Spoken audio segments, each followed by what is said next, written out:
étudions le thermochromisme, c'est-à-dire le changement de couleur en fonction de la température. Dans notre défi, nous étudions le changement de couleur du chlorure de cobalt en fonction du solvant et de la température. Le but était de trouver les paliers de température pour lesquels le chlorure de cobalt changeait de couleur.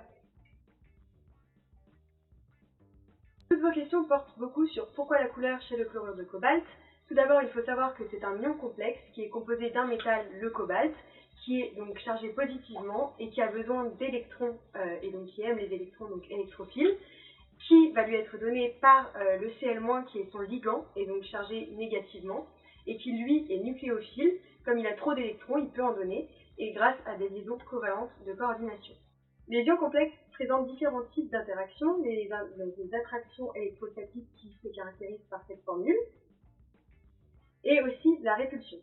Nous nous intéressons tout particulièrement à la répulsion qui a lieu dans l'orbital D des métaux. En effet, il se trouve que les métaux sont dans le bloc D de la classification périodique de Mendeleïev, ce qui veut dire que c'est leur orbital D qui n'est pas saturé ou qui peut arriver à saturation. Lors de la complexation, le métal reçoit des électrons de son ligand, ce qui provoque une hybridation de ces orbitales D, et lors de l'hybridation de ces orbitales D, il y a deux niveaux d'énergie qui apparaissent. Maintenant que les électrons sont partagés, ils se répulsent car ils sont tous les deux de charge négative. Alors, comme vous l'a expliqué Floriane, le cation central se complexe avec un ou plusieurs ligands. Il en résulte une certaine géométrie. Par exemple, dans l'eau, le chlorure de cobalt se complexe avec 6 molécules d'eau. Il en résulte donc une géométrie octaédrique. Dans l'éthanol, le chlorure de cobalt préférera se complexer avec les ions chlorure. Il s'associera alors avec 4 ions qui donnera une géométrie tétraédrique.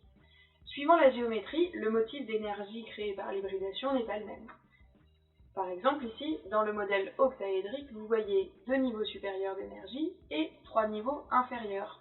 Dans le cas d'une géométrie tétraédrique, on aura l'inverse, 3 niveaux supérieurs et 2 niveaux inférieurs.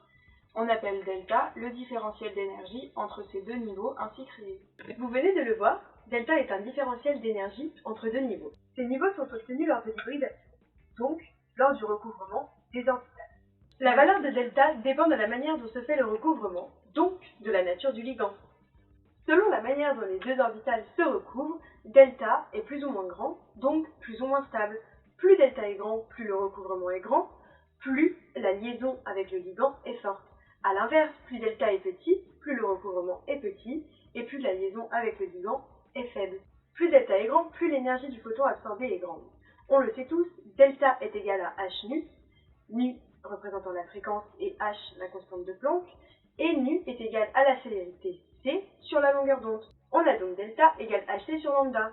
Plus delta est grand, plus lambda est petit, plus lambda est petit, plus la longueur d'onde émise sera grande. La valeur de delta dépend de la manière dont se fait le recouvrement, donc de la nature du ligand.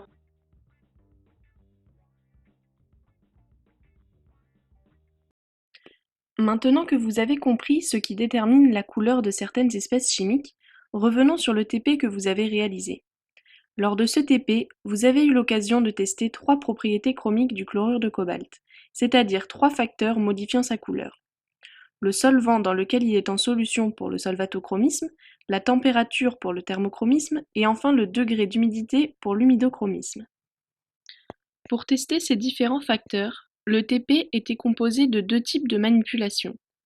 Pour la première, vous deviez ajouter progressivement de l'eau dans 3 solutions différentes de chlorure de cobalt de même concentration afin de déterminer précisément le volume nécessaire pour observer un changement de teinte de la solution. Puis, en chauffant ces 3 solutions, vous deviez à nouveau observer un changement de teinte et déterminer si la température de changement de couleur était différente pour des volumes d'eau ajoutés différents. La deuxième manipulation consistait à imprégner un papier filtre d'une solution aqueuse de chlorure de cobalt et à observer un changement de sa couleur en séchant le papier. Votre première piste de protocole consistait à tester les facteurs séparément, c'est-à-dire ajouter de l'eau dans des tubes différents de ceux que vous alliez chauffer. Comme vous le savez, le chlorure de cobalt n'a pas la même structure et donc pas la même couleur en solution dans l'eau ou dans l'alcool. On souhaite avec ce TP provoquer des changements de teinte de solution en favorisant l'une ou l'autre forme du cobalt. Pour cela, vous deviez jouer sur l'équilibre de la réaction correspondant à un ajout d'eau dans une solution alcoolique de chlorure de cobalt, grâce à la température par exemple. Si vous n'ajoutez pas d'eau aux solutions à disposition, vous ne mettez pas en place cette réaction. Il est donc impossible de déplacer son équilibre par augmentation de la température, et donc d'observer un changement de teinte par chauffage. Le chlorure de cobalt est aussi bleu en solution dans l'acétone. Cependant, pour ce solvant, vous ne deviez pas observer de changement de teinte ni par ajout d'eau, ni par chauffage de la solution. Elle devait rester bleue.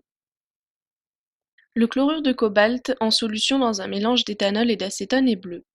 Par ajout d'eau, le chlorure de cobalt en solution dans l'éthanol devait devenir rose et coexister avec le chlorure de cobalt en solution dans l'acétone bleu. Cela donnait une couleur violette à la solution. Il fallait ajouter un volume d'eau 2 fois plus grand que pour la solution du cobalt et de l'éthanol. Par augmentation de la température, la solution devait redevenir bleue. Le chlorure de cobalt en solution dans l'eau est rose. En imbibant le papier filtre de cette solution, votre papier encore humide devait être rose. Puis, en le séchant, le papier cobalt devait devenir bleu. Alors, on va faire 4 tubes. Le premier, on va mettre du cobalt, de l'acétone et de l'eau. Le deuxième, du cobalt, de l'éthanol et de l'eau. Et en fait, on va faire ces 2 tubes 2 fois. Ouais, tu peux ça, on va en avoir 4. Et dans 2 tubes, une paire, on va rajouter de l'eau au fur et à mesure. Et dans l'autre paire, on va faire chauffer. Et on va essayer de voir ce qui influence le changement de couleur. Votre première piste de protocole consistait à tester les facteurs séparément, c'est-à-dire ajouter de l'eau dans des tubes différents de ceux que vous alliez chauffer. Comme vous le savez, le chlorure de cobalt n'a pas la même structure et donc pas la même couleur en solution dans l'eau ou dans l'alcool. On souhaite avec ce TP provoquer des changements de teinte de solution en favorisant l'une ou l'autre forme du cobalt. Pour cela, vous deviez jouer sur l'équilibre de la réaction correspondant à un ajout d'eau dans une solution alcoolique de chlorure de cobalt, grâce à la température par exemple. Si vous n'ajoutez pas d'eau aux solutions à disposition, vous ne mettez pas en place cette réaction. Il est donc impossible de déplacer son équilibre par augmentation de la température, et donc d'observer un changement de teinte par chauffage. Donc notre protocole, c'est qu'on va avoir 3 tubes, un avec une solution alcoolique, donc avec de l'éthanol et du chlorure de cobalt, un autre tube avec une solution d'acétone et du chlorure de cobalt, toujours, qui ont les mêmes concentrations de chlorure de cobalt, et le dernier qui va avoir moitié éthanol chlorure de cobalt, moitié acétone chlorure de cobalt. Tous ces tubes vont avoir 4 ml, donc on va avoir 4 ml, 4 ml et 2 ml, 2 ml du mélange d'alcool. Et donc vu qu'on a choisi 4 ml par un calcul assez rapide, donc par un calcul on trouve qu'il nous faut 37 microlitres d'eau dans chaque tube. Et le but va être de voir, avant de faire varier la température, de faire varier le volume d'eau. Le protocole, ça va être de vérifier et de mesurer le changement de couleur en fonction du volume d'eau ajouté. Et de la température. Prélevé et de la température, mais on va séparer les deux facteurs. D'accord. On a prélevé donc 5 ml de la solution d'éthanol avec du chlorure de cobalt, 5 ml avec de l'acétone, et on a mis 2,5 et 2,5 dans un troisième tube. Et on va en gros ajouter un volume de 2 microlitres. Pour l'instant, on part sur 2 microlitres. On verra si c'est pas assez ou trop. Par incrément de 2 microlitres, on va voir 2 microlitres dans les 3 tubes, on va voir ce que ça donne. Ensuite, on rajoutera 2 microlitres dans les 3 tubes, etc. 2 microlitres, c'est en effet un volume d'eau trop petit par rapport à votre solution de 5 ml. Pour trouver le volume d'eau initial à ajouter, nous vous avions donné comme indication que l'eau devait être concentrée au minimum à 8,9 ml par litre de solvant. Par un produit en croix, nous pouvons retrouver facilement que pour une solution de 5 ml, il faut ajouter 44,5 microlitres d'eau au minimum. Ok, donc là vous avez quoi comme tube? Là on a éthanol, enfin la solution avec de l'éthanol, et là on a mis 2 fois 35 microlitres d'eau. Est-ce que vous avez observé un changement de couleur? Ça s'est éclairci. D'accord. Donc là vous avez ajouté de l'eau dans l'éthanol, Dans l'acétone. dans l'acétone. L'éthanol c'était celui d'avant, et là on n'observe pas de changement notable pour l'instant. Pour combien de volume d'eau? 2 fois 35 microlitres, pareil. D'accord. On a mis les deux solutions, éthanol et acétone. Et on a rajouté 2 fois 35 microlitres d'eau, et comme pour celui avec l'acétone, on n'observe pas vraiment de changement pour l'instant. On a la solution d'éthanol qui est déjà bien rose en fait. Avec combien de volume d'eau? Là on en est à 8, enfin en 10 du coup. En fait on a 10 fois. 10 fois le truc initial, D'accord, donc ok. 440 microlitres. Et Et ça vous en êtes à où pour les deux autres Et les deux autres, elles ont toujours pas changé en fait. un petit peu violettisé sur... Un petit peu sur le fond, ouais. Ok.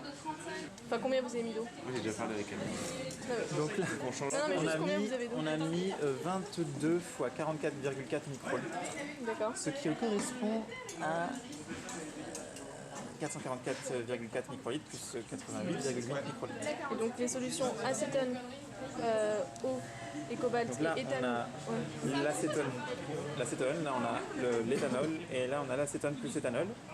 Et on a constaté un changement de couleur de l'éthanol à environ 10 volumes de 44,4 microlitres, 444. Tandis qu'on a constaté un changement de couleur du mélange acétone plus éthanol à 20 volumes, donc à 888 microlitres. Tandis que la solution d'acétone, on n'a pas constaté de changement de couleur. C'était 10 fois le volume d'eau initial. D'accord. Dans les trois ou juste dans le acétone plus éthanol? Ouais, D'accord. c'est acétone plus éthanol. Vos résultats correspondent à nos attentes. Vous observez un changement de couleur vers le rose après 10 volumes d'eau ajoutés à la solution de cobalt et éthanol, après 20 volumes d'eau pour le mélange et aucun changement pour l'acétone. Pourquoi obtient-on ces résultats? Comme nous vous l'avons expliqué précédemment, le cobalt ne se complexe pas toujours de la même manière. Selon le nombre de ligands auxquels il s'associe, il adopte une géométrie différente à laquelle correspond un motif énergétique. Le différentiel d'énergie entre deux niveaux des orbitales d dépend de la nature du ligand. L'eau est un ligand plus fort que le chlorure, ligand avec lequel le cobalt s'associe dans l'éthanol. Lorsque le cobalt se complexe avec des molécules d'eau, le différentiel d'énergie delta est plus grand que dans le cas du chlorure. De la formule delta égale h nu sur lambda absorbé, on déduit que la longueur d'onde absorbée dans le cas d'un complexe avec l'eau est inférieure à celle dans le cas d'un complexe avec le chlorure. Comme nous vous l'avons dit, la longueur d'onde émise correspond à la couleur complémentaire du rayonnement absorbé. Donc, dans l'eau, la longueur d'onde émise est supérieure, ce qui correspond à une couleur rose. Dans l'éthanol, le cobalt se complexe avec le chlorure et émet un rayonnement de longueur d'onde inférieure, soit du bleu. L'acétone est un ligand plus fort que l'eau, donc l'eau ne peut pas le remplacer lorsqu'on en ajoute à la solution, et celle-ci reste bleue. Il faut mettre plus d'eau dans le mélange pour réussir à voir le rose, tout d'abord caché par le bleu, et la solution passe par une couleur violette. Donc du coup en fait là on a plusieurs solutions avec de l'éthanol, de l'eau et de l'acétone, et on regarde en fonction de la température si ça va changer de couleur ou pas. Et Donc vous faites une augmentation progressive. on fait une augmentation progressive, on a déjà raflé de l'eau pour bien voir les changements, et on note au fur et à mesure en fonction du temps et de la température si ça change de couleur. C'est quoi qui est dans le Éthanol plus acétone plus eau. Mais vous pouvez mettre plusieurs tubes en même temps. Je veux juste savoir qu'est-ce qui est où. Vas-y, en même temps, impose-toi les... Ouais, c'est bon, c'est bon. Non, mais j'ai compris, t'as envie de faire ça. C'est comme ça. Ne prends pas de trop de photos, attends, ça se J'attends. Genre il y a 1000 caméras mais il n'y a rien qui change. Très bonne prise de vue ici. Regardez, je suis sur la photo du coup. Pourquoi ça change pas? Le scotch va tomber. Le scotch va tomber. Mais c'est censé changer rapidement. Non mais en fait c'est censé être... Là, il y en a déjà un qui change de couleur. Celui de droite, on dirait qu'il est... Il devient violet. Non, Lequel? Celui de droite? Oui, il devient violet, totalement. Scotch. On va faire un petit time-lapse. C'est lequel qui change dans tes numéros? Oui mais il y a quoi dedans? C'est le mélange acétone plus éthanol. Ça c'était plus rose, ça c'est toujours bleu et ça c'était plus rose. D'accord, mais est-ce que tu peux me dire quel Alors tube ça correspond à quoi? c'était l'éthanol. C'est plus rose? L'éthanol il était rose, il est devenu violet, il devient légèrement violet. L'acétone il était bleu, il est resté bleu. Et lui c'est éthanol plus acétone, il était rose, il est devenu légèrement violet. Un peu plus violet que celui-ci. Ce qu'on observe.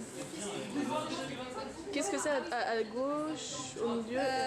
Mélange de tout et éthanol, Ouais, éthanol. éthanol et acétone. Et il partait de quoi comme couleur?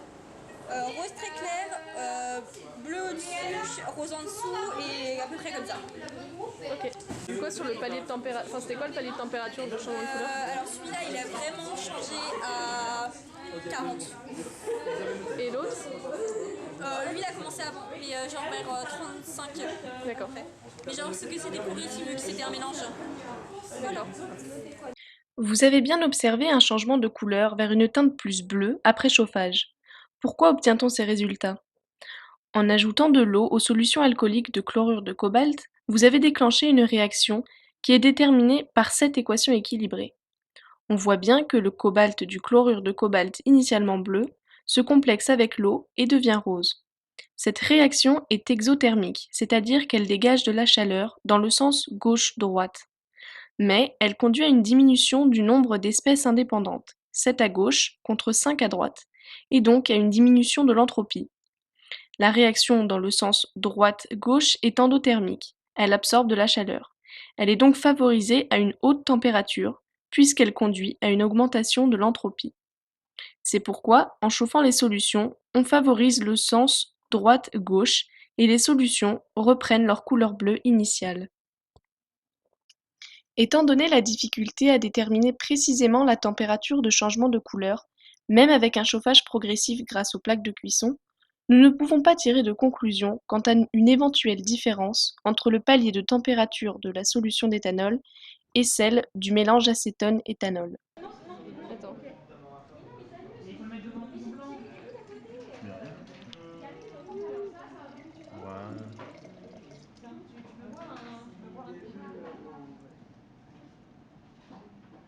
Et voilà, on peut dessiner. Oh. Bah non, mais c'est pour voir ça. Ils sont en train de faire. Ils sont juste séparés le travail en fait. Ah, on peut faire ça aussi en famille? Ouais. Normalement, on est pas censé faire ça avec la part des. Si, mais sauf qu'en fait, ça redevient rose. Bon, ça tue mon papier, mais ça redevient rose. Entre chaque volume. Et pourquoi? Bah, parce que lorsqu'il y a de l'eau de nouveau, bah, il se réhydrate et donc du coup il redevient rose. Parfait. Et donc là, on voit que c'est un peu plus concentré sur la partie. Le truc, c'est que j'ai mis trop d'eau, donc du coup le papier s'est carrément effacé, donc on voit moins bien. Mais je vais réessayer de rechauffer. Vas-y, sèche-le. Sèche-le, je vais le sécher. Mais ça risque de s'envoler. Hein. Ah bon?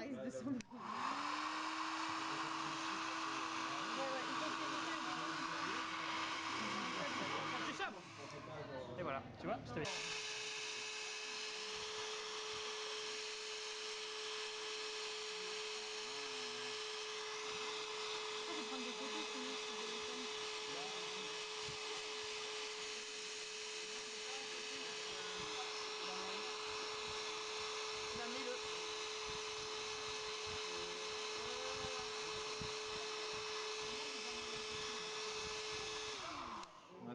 Est-ce que tu peux m'expliquer ce qui s'est passé pendant cette expérience? Alors, donc on a versé une solution d'hexohydrate de chlorure de cobalt, si je comprends bien. Et donc en chauffant, on a évaporé l'eau et du coup on a déplacé le sens de la réaction, enfin l'équilibre de la réaction vers la gauche, vers la formation de complexes chlorés. Donc d'abord du dihydrate, c'est pour ça que c'est passé par une teinte un peu violette, et ensuite pas hydraté du tout. C'est toi qui es responsable de C'est-à-dire la couleur bleue. Donc là je suis là. En fait, on a essayé, mais c'est trop. Non, mais parce qu'on a essayé de faire le résultat pour voir si on pouvait. C'est trop. On a pas fait le combat.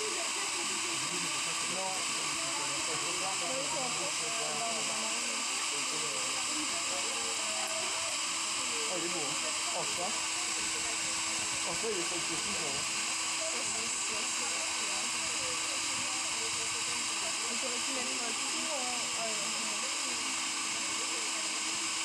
En fait, au début, j'ai essayé d'écrire, mais c'est vraiment pas super.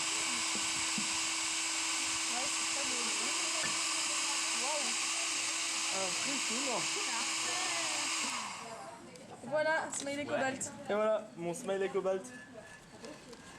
La manipulation avec le papier cobalt vous a permis d'observer un clair changement de couleur entre le papier humide rose, alors imbibé d'une solution aqueuse de chlorure de cobalt, et le papier sec bleu. La réaction que vous voyez correspond à celle de l'hydratation du chlorure de cobalt, qui est réversible. Si l'on s'intéresse à ce que vous avez observé lors du TP, la déshydratation par séchage, il faut partir d'en bas à droite. Le cobalt est alors complexé avec 6 molécules d'eau, formant l'hexahydrate. Cette forme du chlorure de cobalt est rose. En séchant avec le sèche-cheveux, on fait d'abord évaporer 4 molécules d'eau. La structure du cristal est alors modifiée. Chaque atome de cobalt est entouré par seulement 2 molécules d'eau, formant du dihydrate. Le dihydrate est violet. En continuant de sécher, les 2 dernières molécules d'eau s'évaporent. Le chlorure de cobalt est alors sous forme anhydre, sans eau, de couleur bleue.